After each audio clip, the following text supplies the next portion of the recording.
Meetu Jain and Aishwarya joining us on this story. Meetu, first to you on the revelations of the CNHE and some very stinging observations that the government is no wonder running for cover.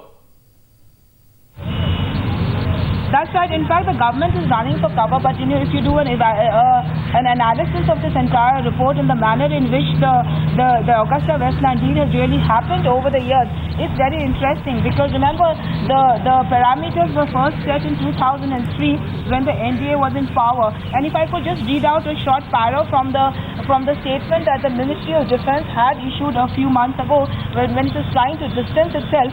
At that time, it had been pointed out that in 2003, then Principal Secretary to the Prime Minister had said that it was unfortunate that neither the PMO nor the SPG were consulted while framing these mandatory requirements.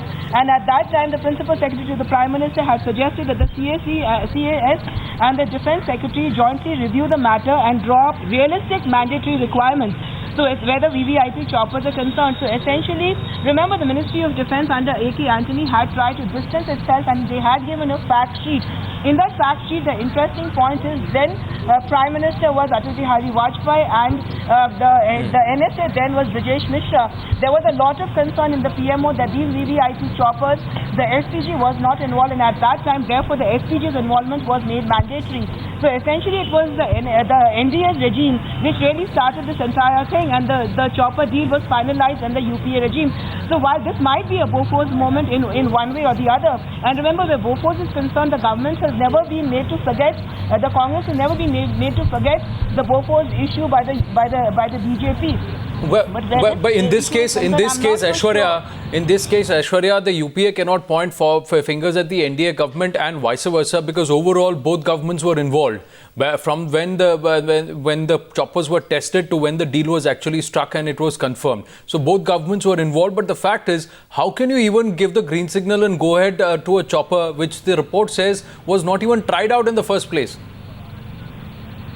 Well, that's right, Anand, but we see BJP leaders from Venkaiah Naidu, Rajiv Pratap Rudy to Ravi Shankar Prasad hitting out at the government, saying that this is something, the final decision was taken in the UPA term. So very clearly, the BJP and then the NDA in turn trying rather to put the complete onus onto the Congress government. But then, as you very correctly mentioned, this was taken over between two regimes, between NDA and then the UPA. So both of them are there in the circle. But then BJP very clearly trying to put onus back on the Congress government because they say that this Congress-led UPA government is completely corrupt from air, water to land. And now this Augusta Westland, they say they have been saying it out for a long time now that it's the Congress government which is the source of this corruption. So BJP trying to put back the complete onus onto this Congress government, saying that there's nothing left for this Congress government other than corruption on whatever. The finger pointing will continue, but at the end of the day, BJP would also have to answer.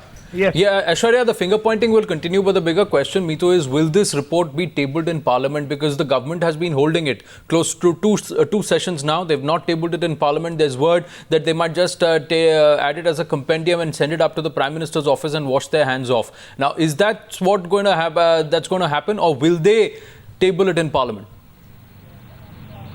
No, I think let me make a small clarification here. This report has already been tabled along with several other CAG reports that were tabled today. But this, of course, is the most contentious report that was tabled. This was tabled in the both houses today.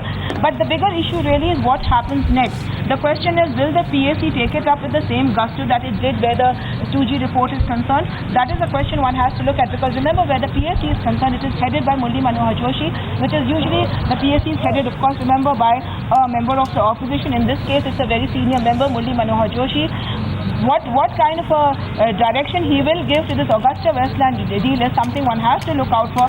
But the fact is, where the deal is concerned, it is going to be an issue which is really going to be testing both the UPA and the NDA. The NDA, how much of it will they really take it up in Parliament, given the fact that they themselves were the ones who had set the initial parameters, and the UPA, how much of a Bofors moment is it going to be for them? So essentially, like Aishwarya was pointing out, the opposition is saying that the government is corrupt where land, water, and air is concerned, but yes, where this report is concerned, there is a small qualitative difference. Thanks for that, Aishwarya and Meetu.